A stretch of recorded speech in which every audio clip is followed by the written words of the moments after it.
real estate happens at a micro level. The biggest thing is, when are we going to see a crash?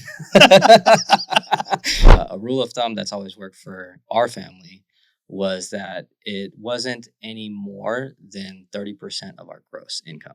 It's always better to buy real estate and wait than to wait to buy real estate. Hi, and welcome to the Key Concepts podcast. Today, we're talking to Mike Dang. He's a realtor. We're going to be talking about real estate. It's a hot topic with interest rates, with the housing bubble or not. We'll find out. And Mike goes by DangThatHome because you always say, dang, that home was nice. Dang, I wish I would have got that home. There you go. So DangThatHome is very catchy. I like it. So Mike, you're an up-and-coming realtor, and I want to dig into your experience and your testimony and how you got into real estate.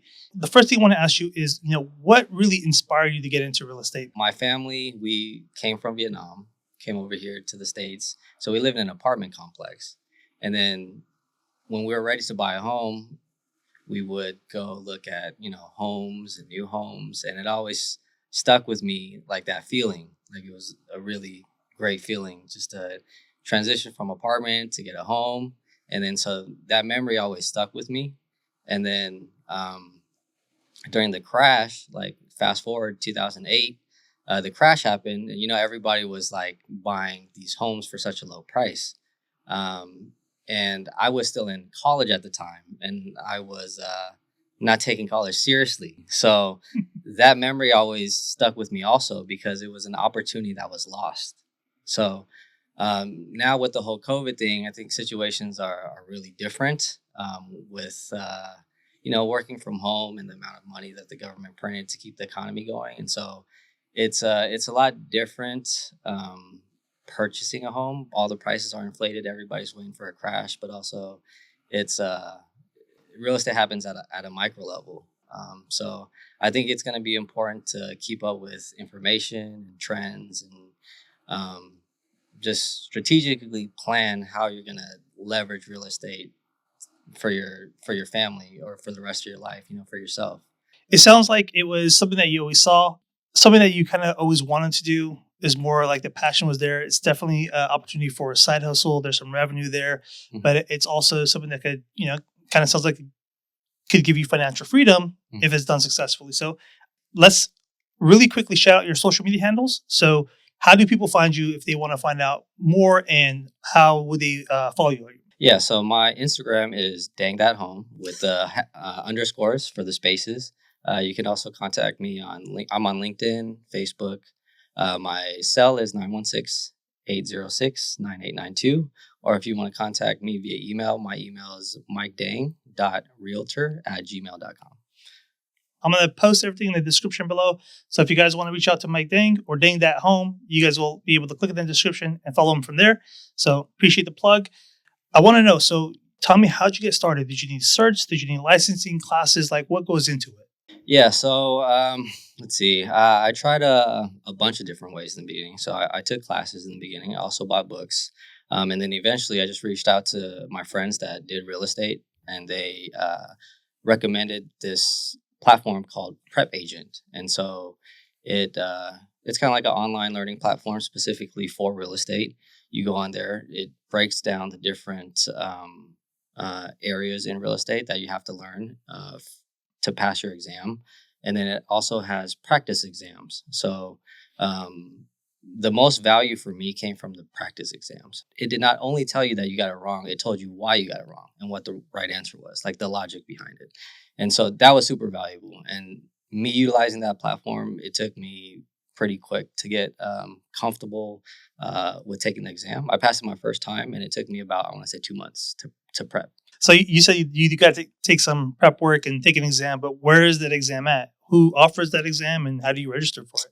So you register on DRE, Department of Real Estate, California Department of Real Estate. And then, they book an appointment. You go there in person. They'll give you, let's see, a booth and a calculator. A calculator? Why do you need a calculator? Just to calculate, how much the payment is going to be, and I can't remember off the top of my head, but there's some calculations that Interest it's rates, not that much. whatnot. Yeah. Yeah. All right. Cool. Yeah, that makes sense. So, do you need the classes actually, or is it just the exam? Like, you just if you already knew everything, could you just do the exam and boom, you're good, or do you got to actually have like I think you certain need. classes too and pass those as well? And Yeah, off the top of my head, I can't remember what those classes are, but you do need classes, and Prep Agent provides you with those classes as well. So you can take those classes online. After you pass, I think it's a total of three. But then, yeah, after you pass those classes and you have the credits, then you'll start studying for the exam. And they have like different packages. So if you already have the classes that are requirements that you took at Los Rios or something or community college, and you just need to study for the exam, then you can do that too. now that you got your exam and all that stuff out of the way, Yeah. how do you go and work with like the loan agents? Lucky for me, I signed with Keller Williams El Grove, so they already have a partnership with a mortgage company. But if they didn't have that, you could build a relationship with your friends that are loan officers, friends that have worked with a loan officer or mortgage company that they really like. And it's always good to have them compete for your company and compare rates, So that's what I would suggest to start off. Yeah. What would you say are some of the common questions that home buyers would typically ask, whether they're your friends or family? Now, you're the real estate guy now, so everybody's gonna know you like Dang That Home, the realtor. So, what have you been getting so far as questions that people have been asking you? The biggest thing is, when are we going to see a crash? Prices are way too high right now. When are we going to see a crash, man? But it's like I said, real estate happens at a micro level. And so I've been keeping up with the home prices throughout Sacramento ever since COVID. And a lot of people were waiting for the price to crash. And they have somewhat, it's how you define a crash or correction, right? A crash could be like 50% plus, corrections like 5-10%, which some people might seem that as kind of normal. But the housing market in Sacramento, from what it seems, has been relatively stable. And, that's kind of all throughout. So, Rancho, Sacramento, Roseville, Folsom, everything's been pretty stable, even though interest rates have been raised like historically at the quickest pace that we've ever seen it. So it'll be interesting to see how it plays out. There's a lot of people, specifically our generation, that held off on buying their first home. And so what's happening right now is there's a low inventory, there's very high demand, right, for people that are in our generation, a lot of them.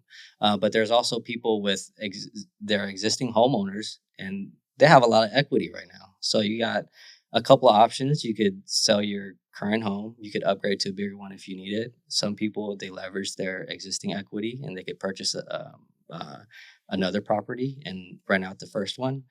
So there's a lot of options. There's not a lot of inventory, and I think that's why you see a lot of home prices being stable right now, even though rates are just crazy high. So, Yeah, I know. Yeah, it is crazy high. I mean, I know a few people that bought their homes, and I'm like, how do you afford it? Even I right, can't afford it. right. I'm like, Yeah, and the thing with that too, I just want to bring up during the time when people were kind of buying these homes and refinancing, unlike the crash in 2008, a lot of these people that are doing these transactions, they're doing very solid checks on their financial stability. It wasn't like before where they're just giving out loans.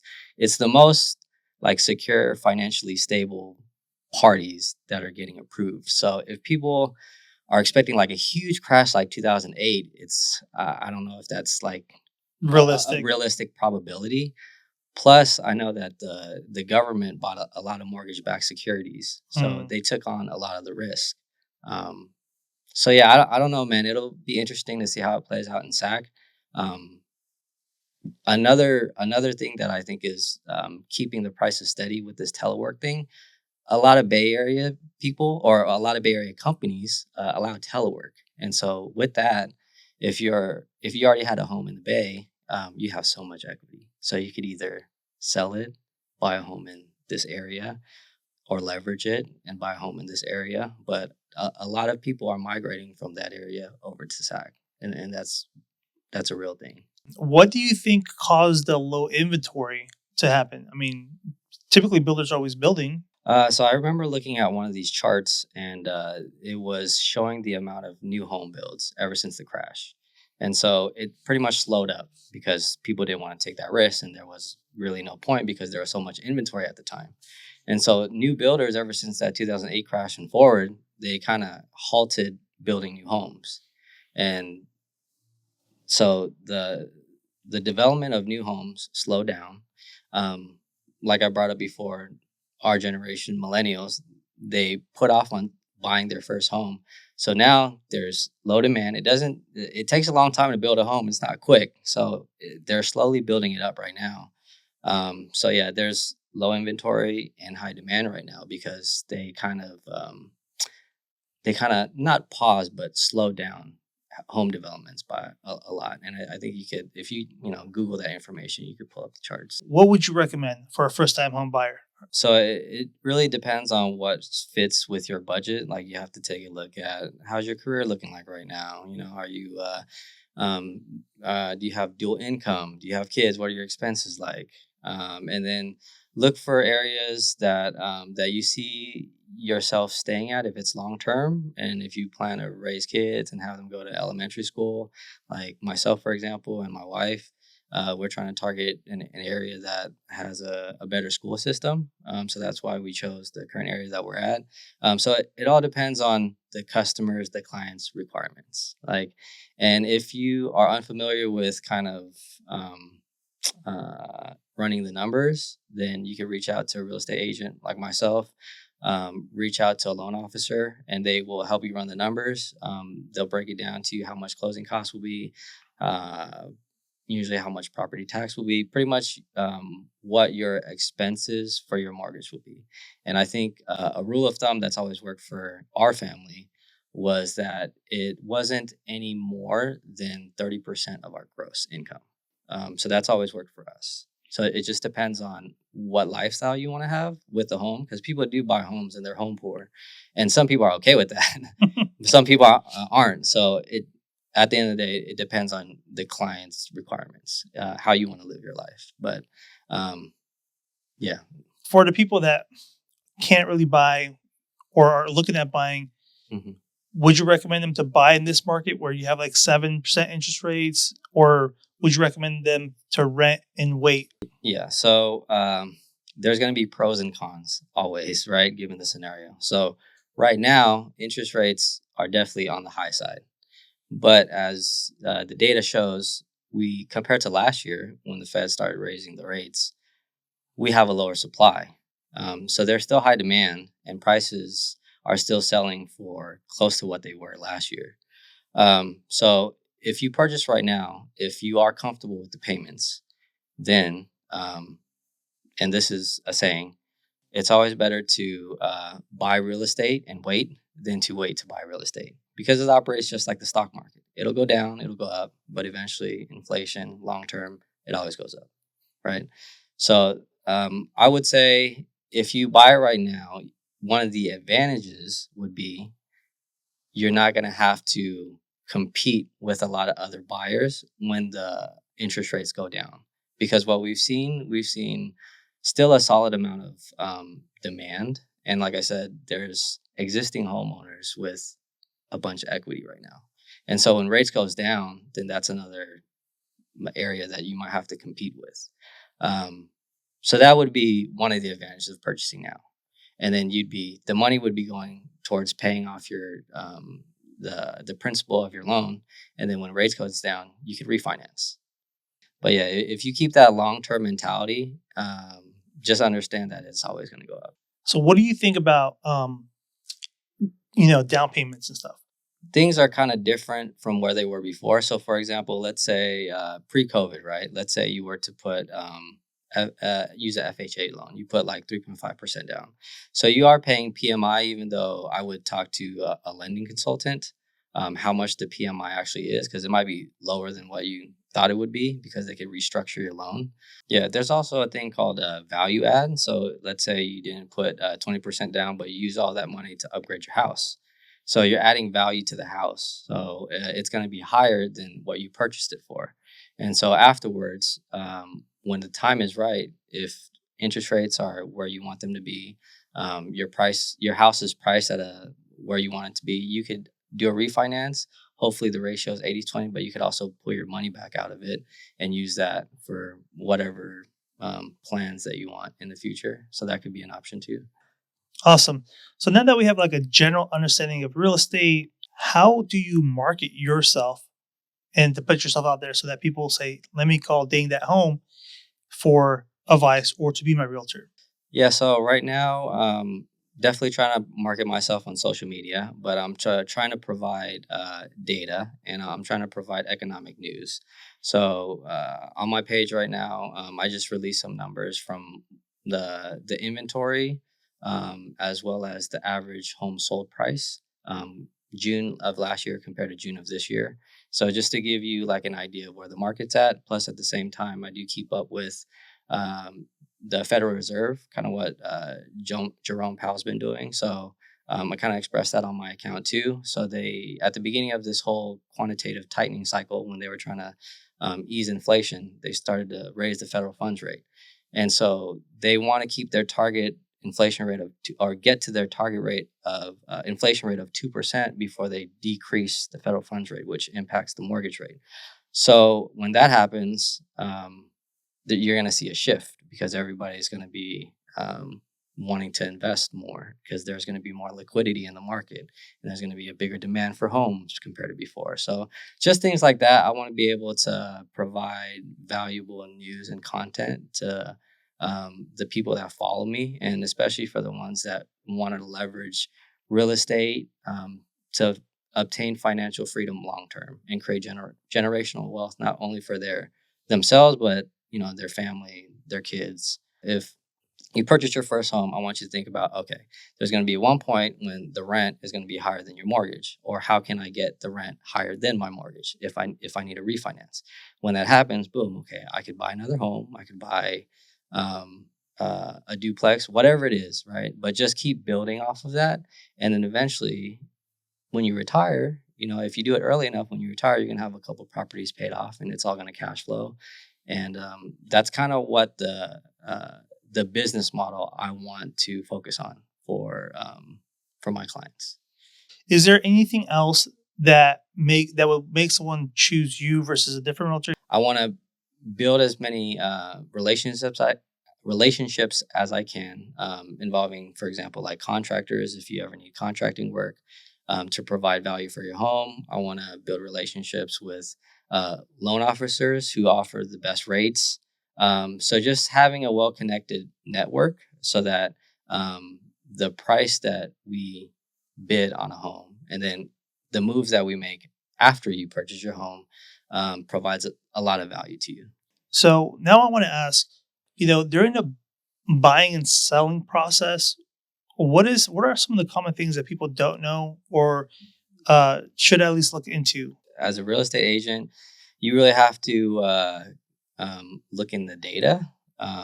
So if you list it for way too high, it's going to stay on the market for way too long. That's going to drive down demand, and it's just going to be a bad look.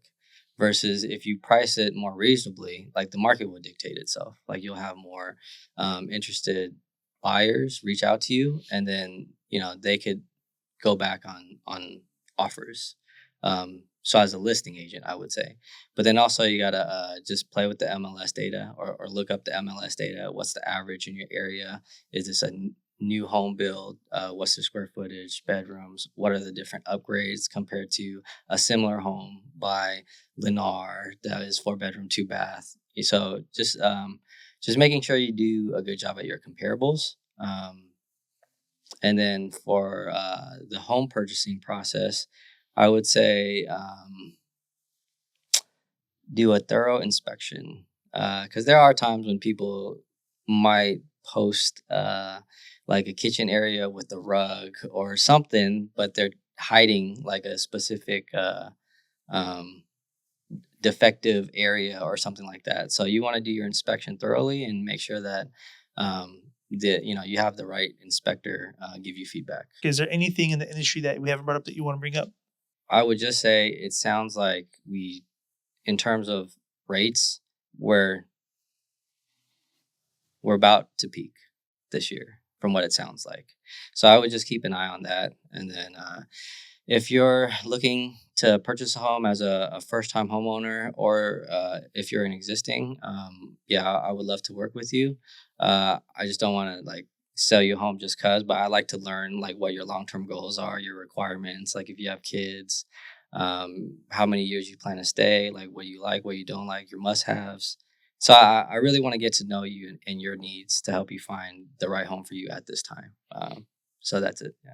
Yeah, we pretty much got a good understanding of the real estate market, Dang That Home, why they should go with you. Drop your social media handles one more time. I'll drop it in the description below and we'll close out. Sure. So Instagram handle is DangThatHome. Spaces are underscores. Or you can contact me on my cell. It's 916-806-9892. And then my email is mikedang.realtor@gmail.com. Awesome. Well, thank you so much for watching this episode of the Key Concepts Podcast. Please like, share, and subscribe, and we'll catch you on the next one. Take care.